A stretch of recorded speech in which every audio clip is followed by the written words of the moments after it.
Hey everyone, Chris Carter here on the Locked On Steelers podcast. Today, we're going to talk about that salary cap going up in the NFL and what it might do for the Steelers and Omar Khan. Can it expand a few things for them? We'll talk about that and answer more of your questions here on the Locked On Steelers podcast. Let's get into it.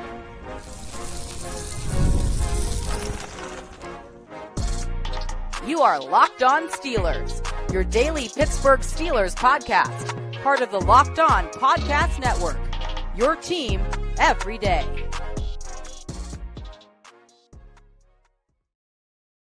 Hello, welcome to the Locked On Steelers podcast. I'm your host, Chris Carter, bringing you your daily dose of all things in the Pittsburgh Steelers. As always, you can find the show on your favorite podcasting apps and on YouTube. Like this video if you enjoy it. Subscribe to this YouTube channel to get all of your daily Monday through Friday episodes, as well as our bonus content. We thank you for making us your first listen every day because we're your team every day. And we are going to talk about something that happened, got announced during the day, and it's a pretty interesting sign for how things are going to go in the NFL moving forward.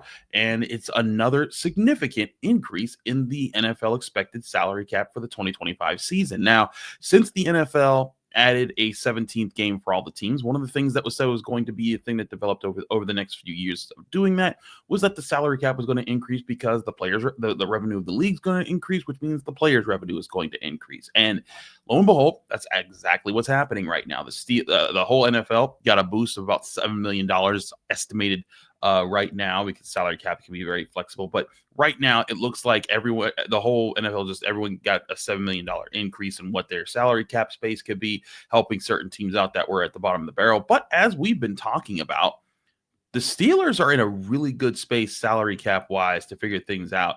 They now have, we talked about if they made certain moves, they could get about to $60 million in salary cap space before free agency. With this boost, they now are at that before they even make some of the other moves that we were talking about. Now, we talked about at the end of the season, they're going to cut Preston Smith. That's going to get you to $53 million. But now they're at $60 million, and they still haven't done things like letting go Larry Ogunjobi, which will free up another $7 million. If they wanted to let go Cole Holcomb, that's another $6 million.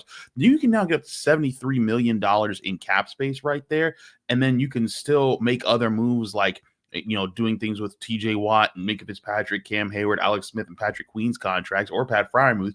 Those are the sixth highest paid players on the team right now. And you can move money around if you want to go and get aggressive this offseason with a few different players.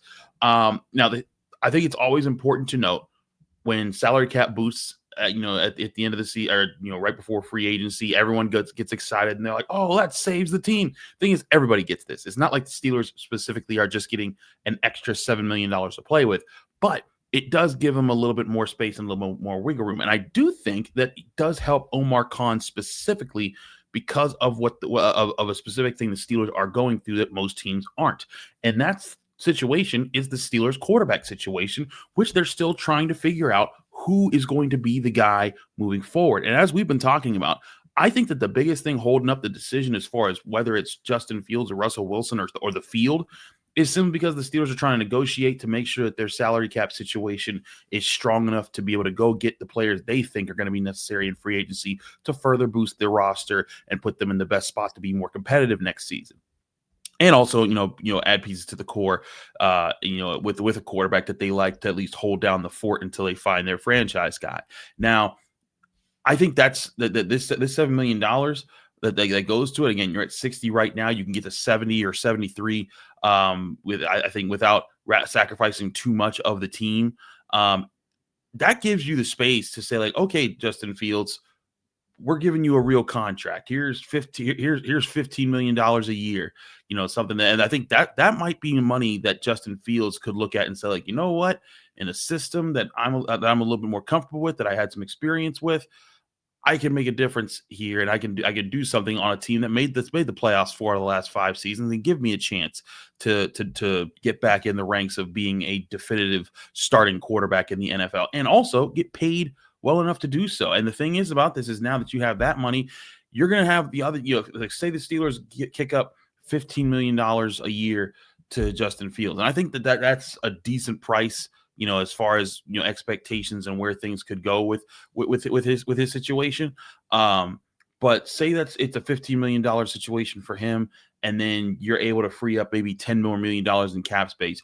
That means the Steelers still have about $55 million in salary cap space to go make other big moves, which means you can go get a cornerback that costs you 10, 11, 12 million dollars a year. You can get a couple guys like that. You can get a corner, a couple defensive linemen, the guys that we've been talking about, like Milton Williams, a defensive tackle for the Eagles. We talked about him earlier this week. You could go get a Wharton, another defensive tackle from the Chiefs. We talked about this with Nick Farabaugh earlier in the week, but this is a situation that I think that could really work out for the Steelers, because I think part of what they've been trying to work out is how can they afford to keep these quarterbacks and be more aggressive in free agency right now, and also in trades, because that's the other part of this, right? It's not just the free agents that you're looking at there, because as we've talked about, there's going to be guys that you think are on the market right now that aren't going to be. Like we said for a month, the Bengals weren't going to let T. Higgins hit the open market. He was going to get franchise tagged. Still hasn't officially happened, I believe, but it's gonna, it's been reported that it's gonna happen. I'd expect that's probably gonna happen with a few other guys. One guy we talked about with Nick was Chris Godwin. There's a chance that Chris Godwin gets franchise tagged or whatever. But point being, there's going to be a pool of players available to teams, and now I think the Steelers might have just enough ammunition in the salary cap space to be able to say, hey, we're going to be able to retain one of these quarterbacks that we actually do like. For at least to be the bridge guy and not make the bank on, and also be able to still be aggressive in free agency. And I think that's something that could make the Steelers a little bit more dangerous next season, because I think that they made some good additions this year, but now they get to readdress other weaknesses that they were able to see and say, okay, you know what? Maybe you can get a better cornerback situation. Byron Murphy's another player that could get franchise tagged by the Vikings if they want to keep him around. But if he's not franchise tagged, look out, go get that guy. But I do think this is a really good opportunity for Omar Khan to have the salary cap space to go out and make some big splashes, make some big moves, be aggressive, and add some serious pieces to this roster, whether it's via free agency, trade, or making sure that you're open up space to bring guys in. I think that's what's going to be big about this offseason. And I want to remind people that part of why Kevin Colbert for many years couldn't be as active in free agency was because his rosters were full of guys that the Steelers were paying. And you look at, the lack of first round picks who have had signed future deals with the Steelers. You go back to, Terrell Edmonds to Devin Bush, to Najee Harris now, who's probably not going to be not going to be around, to Kenny Pickett being gone. There's a small generation of first round picks that the Steelers don't have to pay big contracts on right now. So they're going to have a little bit more. They're going to have a little bit more space in free agency to go after guys. And who knows? Maybe they even re-sign a couple guys. Maybe Najee Harris is one of them. Jerry Dulac has said that for the Post-Gazette. I thought that once they didn't pick up his 5th-year option, they were kind of done with him. But I think the Steelers are in a unique position with being able to probably sign one of these quarterbacks to a reasonable deal, and still be able to make moves to further address this team. But I think, again, it's a good situation the Steelers have been in. The extra salary cap space does help them. It helps everybody. But I think that the Steelers might get a unique advantage because of their quarterback situation in doing that. But I want to talk more about those quarterbacks because you guys have been calling in a lot, and I appreciate that. We appreciate when you guys are blowing up the Locked On Steelers call-in line. We got some quarterback questions as well as some roster construction questions. We'll get to those next here on the Locked On Steelers podcast. I'm your host, Chris Carter. Stick with us. We'll be right back. But first, remind you, this show is brought to you by Intuit TurboTax. Taxes was waiting and wondering and worrying if you were going to get any money back. And then waiting, wondering, and worrying some more. Now Taxes is matching with a TurboTax expert who can do your taxes as soon as today. An expert who gives you your taxes their undivided attention as they work on your return while you get real-time updates on their progress so you can focus on your day. An expert who will find you every deduction possible and file every form, every investment, everything with 100% accuracy. Also, you can get the most money back guaranteed. No waiting, no wondering, no worries. Now, this is Taxes. Get an expert now on TurboTax.com. Only available with TurboTax Live full service. Real-time updates only in iOS mobile app. See guarantee details at TurboTax.com/guarantees.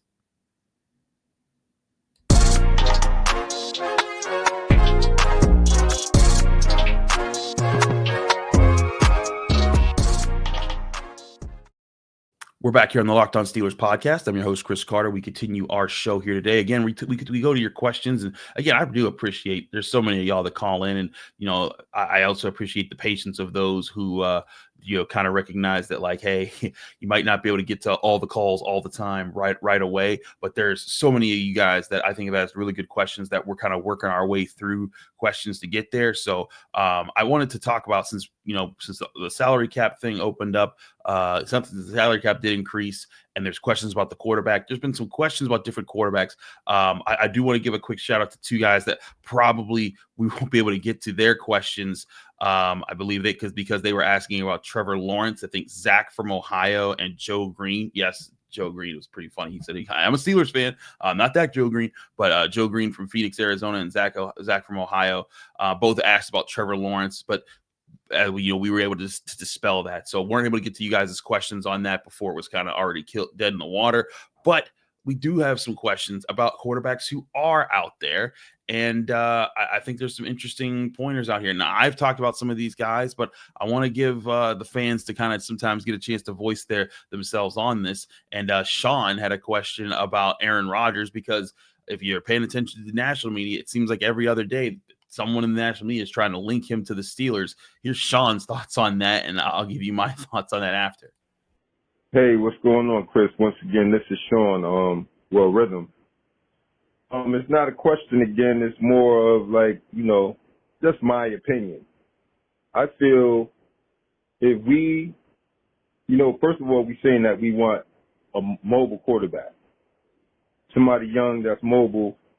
If we go and sign Aaron Rodgers, like the rumors are spreading, like saying like he might, be getting signed to the Steelers, he's older than Russell Wilson and less mobile. So why would we sign him? That doesn't make sense when we got a young bull that we can train up the way we want him to play. Like, you know what I'm saying? That's the only thing I'm saying. That would be foolish to get Aaron Rodgers. I mean, it would be different if it was 10 years ago, but that wouldn't have been possible. But, that would be foolish to get Aaron Rodgers. He's less mobile than Russell Wilson is. And he laid a whole egg over at the Jets. The Jets got him, but they was going to the Super Bowl. They was worse off than they was before they got him. That's it, and I tune into you every morning before I go to work, man. I like the show, and you guys keep me up on a lot of things when I, what I mean? So, keep up the good work. Thanks. Thank you, Sean. I appreciate the call there. As always, you can call in like Sean at 412-223-6644. Let's get to this here. Now, Sean was very adamant about Aaron Rodgers and how he feels. But the reason I let him go on a little bit, because I agree. I don't see it with Aaron Rodgers. And I don't think that the Steelers do either. Everything I'm hearing, they want a more mobile quarterback, kind of what Sean's saying there. Mike Tomlin has been harping on that. The Steelers have been harping on that. I think if you were going to go with an Aaron Rodgers type, you just go with Russell Wilson because he's younger and he's also not tearing the team apart. Like, to Sean's point, and I've said this on this show before, but when the New York Jets went and got Aaron Rodgers this past 2 years ago, he was supposed to be the completing piece of the rebuild that Robert Saleh looked like he had almost completed. The offensive line was there. The defensive line was there. They had playmakers like Garrett Wilson, Breece Hall. They had guys lined up, ready to go. Their defense looked nasty. They just needed a quarterback that could get them over the hump. And here you come with a three-time MVP quarterback in Aaron Rodgers, and he absolutely destroyed everything that they were building. And now the Jets are back to square one and talking about how they just need to move on from him. And if you're the Steelers, why would you even entertain that situation in your room? I don't see it. And again, to Sean's point, if you want a mobile quarterback, again, you got Justin Fields right there to sign. I think that a lot of what happens here, and look, I'm in media. I get that there's times you need things to talk about. And there's times it's tough to find topics, and especially when you're the national show and you have to touch on different things that you might not be as locked in on because you have to keep such a wide view of things. But for anybody that I know that's like me and has their eyes closed on the Steelers situation, I don't think anyone takes the possibility of Aaron Rodgers joining the Steelers seriously until something else happens. Now, granted, we were saying the same thing about Russell Wilson this time last year because we thought Kenny Pickett was going to be heading to his third year as the starting quarterback for the Pittsburgh Steelers. So never say never. But as Mike Tomlin says, never. I don't think that Aaron Rodgers is here. If Aaron Rodgers only might happen if it's an emergency situation for the Steelers. I don't see that one happening there because, again, I don't think he fits what you're trying to do, even skill set wise at this point with what the Steelers want to do in that. But there's another question here, and this one was more of a local rumor that got started, and it deals with another quarterback, two quarterbacks that, crazy enough, that Russell Wilson beat this season for the Steelers. Here's Diesel from Wilmington, North Carolina, with his thoughts. What's up, Chris? It's your boy Diesel calling from Wilmington, North Carolina. I'm calling to talk about the quarterback, man. I know everyone's been on it, but these rumors are scaring me. Daniel Jones, if they're considering that man as a starter, we might as well just pack it up and kind of figure out who we're going to get next year in that draft in Pittsburgh, man.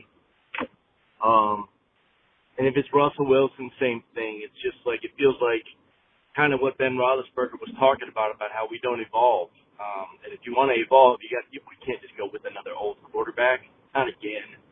I know Justin Fields, it's very difficult for the man to completely turn it around and become a top 10 QB, but like you said earlier, we could make him like Jalen Hurts and just try to build around that. And if that doesn't work out, you trade up for your guy. But if they get one of these laughingstock QBs like Daniel Jones, like they did with Mitch Trubisky, I'm going to be upset. I have to say, getting one of these laughingstock QBs, there needs to be one of those tier maker things, and laughingstock QBs be one of them. Because I do put Aaron Rodgers in that situation right now, but I'd also put Daniel Jones. I'm right with you. I'm not feeling Daniel Jones as an option there. Now, it's funny. I was talking with Peter Bukowski of Locked On Packers. He brings me on his national show now and again here on the Locked On Podcast Network. And we were talking about Justin Fields, and he doesn't feel like Justin Fields is excluded from being in that category. I'm not saying that Justin Fields is all that. I do think that Justin Fields has the potential to be better than that. And he's part of your system. But I've never believed in Daniel Jones, Danny Dimes, all those things. I think that he's very much who he's been. And if you were to go get him, it would be a problem. Again, I think the Steelers are doing there is simply kicking the tires. They're simply calling around. They're trying to figure out, hey, if push came to shove, if for some reason Justin Fields couldn't be signed and Russell Wilson couldn't be signed and all their other options, what would it take? What would Daniel Jones be like in that situation? And I also think that part of this is, again, this is a rumor that was started. It's not official or anything like that. It might also just be, people putting two and two together and be like, oh, well, he's mobile, he's young, he could play that role if the Steelers wanted him to.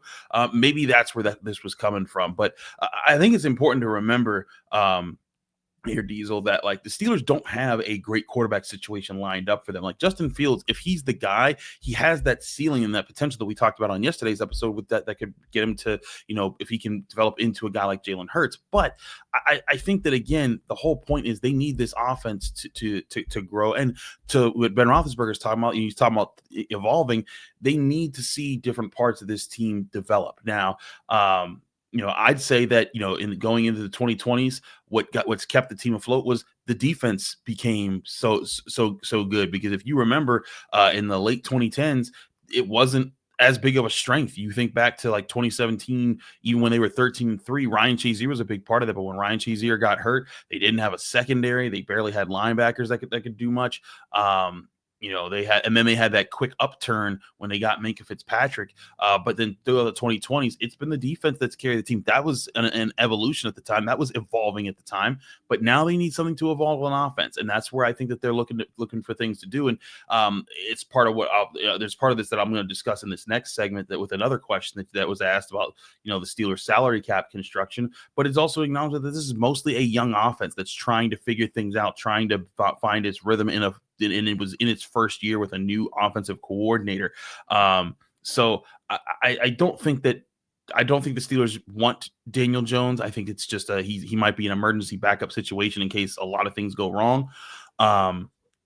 But I do think that the Steelers are exploring what they need to do in case what they don't get what they want, because that's what you should be doing as a business. That you should be creating contingency plans as an organization. And I think that that's another thing the Steelers they you have kind of learned from the crazy years that they've had, where there's just been such a high turnover rate, so of players in different teams and things like that. But all that to say, I think that Daniel Jones nor Aaron Rodgers are the answer. I still think it's about Justin Fields. And I think if they do go back, run it back with Russell Wilson, they need the run game to be there. Because again, when the run game was present, Russell Wilson was able to cook. And when it disappeared, he was cooked. And if they're doing that, but I think even if they get Justin Fields, they still need to be able to be a team that runs the ball well. And that's something that needs to show improvement this year. And if we're talking about evolving and getting better at something, that's the main thing that has to happen this year, I think, for Mike Tomlin. They need to see this run game actually take steps forward, actually be a controlling game threat that can take over games and force defenses to honor your run game a lot more and open up better passing opportunities for your quarterbacks to make plays in less risky situations. That's what the Steelers need to be looking at right now. I think that they are looking at that. I don't consider Daniel Jones a real prospect that they're targeting right now, nor do I think that Aaron Rodgers falls in that category. I think they're trying to work something out with their guys there, and that's what they're gonna kind of settle on. So we got to take another quick break. When we come back, I want to talk about the whole point, and I've talked about it in years past, about the Steelers having the highest paid defense in the NFL, and a question that you guys asked about that. We'll get to that next here on the Locked On Steelers podcast. I'm your host, Chris Carter. Stick with us. We'll be right back. But first, I want to remind you, the show is also brought to you by FanDuel Sportsbook, the number one sportsbook in America. When the game tips off, the NBA action is beginning on FanDuel, America's number one sportsbook, because FanDuel is your home for NBA live betting. So even if you missed the first few minutes of the game or want to bet on the fourth quarter comeback, you can make your picks from the first whistle to the final buzzer. Plus, you can even combine your live bets into a same-game parlay for a shot at a bigger payout. However you want to play, now is the perfect time to join. New FanDuel customers can get started with $150 in bonus bets if you hit on your first bet of $5 or more. Just visit FanDuel.com to join today. That's FanDuel.com for your shot at $150 in bonus bets. Make every moment more with FanDuel, official sports betting partner of the NBA.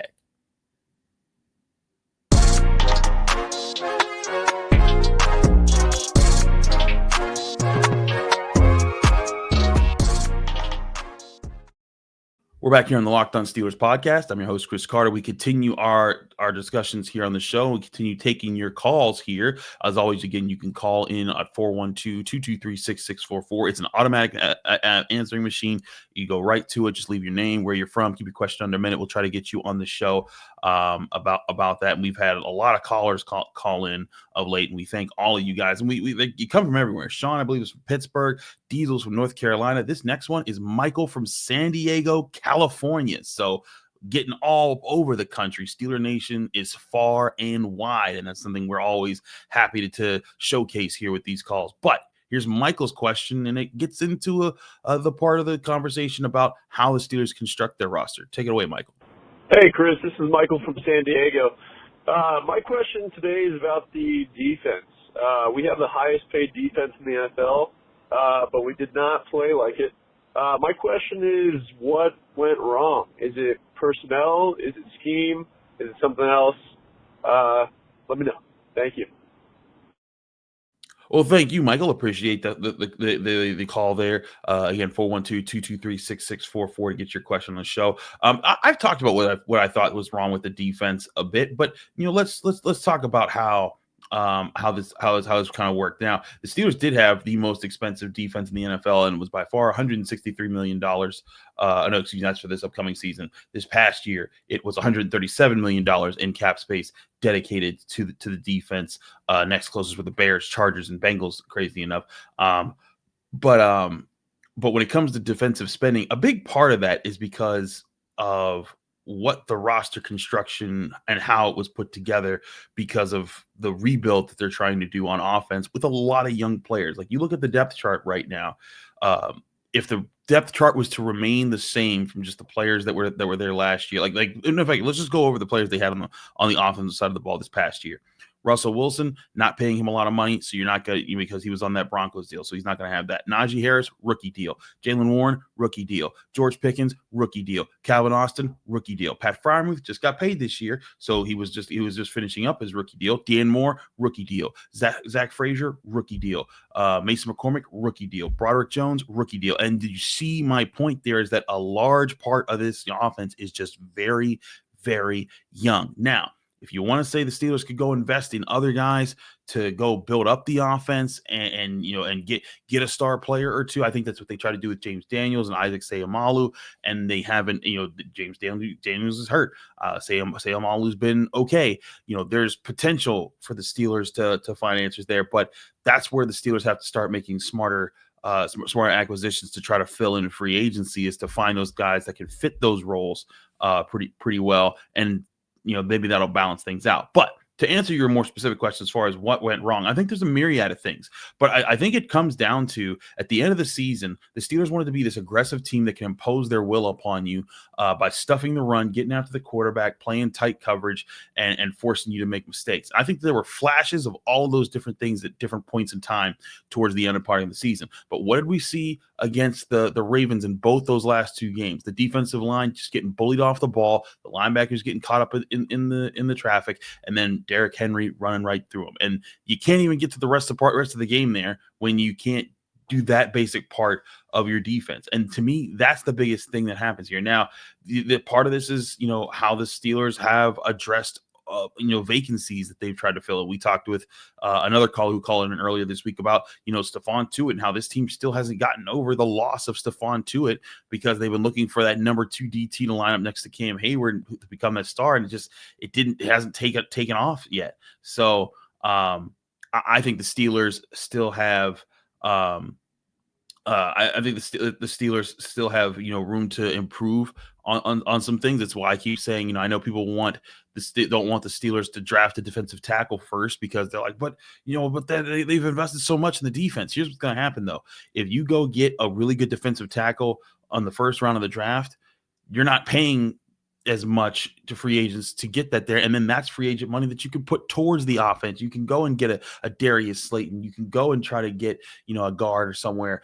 Those are things I think the Steelers can do right now that would work to balance that roster a little bit more. And again, there were some schematic things. But I think a big part of what the Steelers went through was there were a decent amount of guys who I think were fighting through it, that were giving their all and giving their best. And I think there were some guys that they were kind of out of it, and I think Ogunjobi is one of those guys that he's solid, but they need more than solid for when you're making $10.5 million a year as an interior defensive lineman. And so there's a lot of things that I think could be explored by the Steelers if they're able to make those cuts and figure things out, and then reemphasize where they put their strengths on the team. But again, one step at a time. We'll see what the Steelers do this offseason. I think they should be looking on offense. They should also be looking on defense. But I'm sure we won't be done talking about how this is. And I'm not even sure the Steelers will come down from being the number one defensive spending team in the NFL this year, because again, they're trying to the Steelers are trying to get younger in a lot of spaces, and they've tried to get younger on offense. And so I think that while they're still being young on offense, it's going to take a very high price to keep the defense together, because if you're putting the youth more on that side. So all that being said, I think that, yes, the defense needed to be better. There were scheme problems. There were personnel problems. All in all, they need their strengths to be their strengths in the core part of the season. And that means, being able to stuff the run in the big situations so that you can eventually get after the quarterback. Being able to do stuff like that, I think, would be able to change things for the Steelers. And then you'd see, I think, less complaints about the top paid, the highest paid defense in the NFL and holding it against them. But again, I think that there's reasons for these things, and I don't think it's that I don't think it's this big misnomer that the Steelers just want to have it. It's just have the most expensive defense. I think it's just a reality that they do because they've had to. They have their veterans. That's where the majority of the developed veterans are on this team, and they're going to take up a huge bunch of that contract. So, all that being said, I think that you guys get the point. I don't think that the highest paid defense is an issue right now. I'd like you'd like to see a little bit more balance.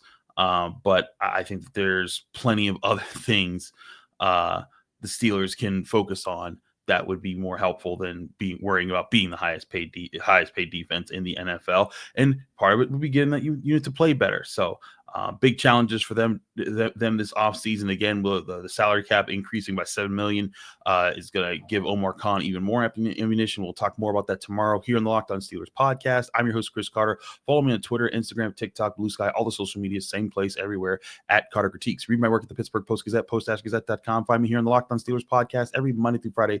Break it down your Steelers right here. We'll be here tomorrow on the Friday episode.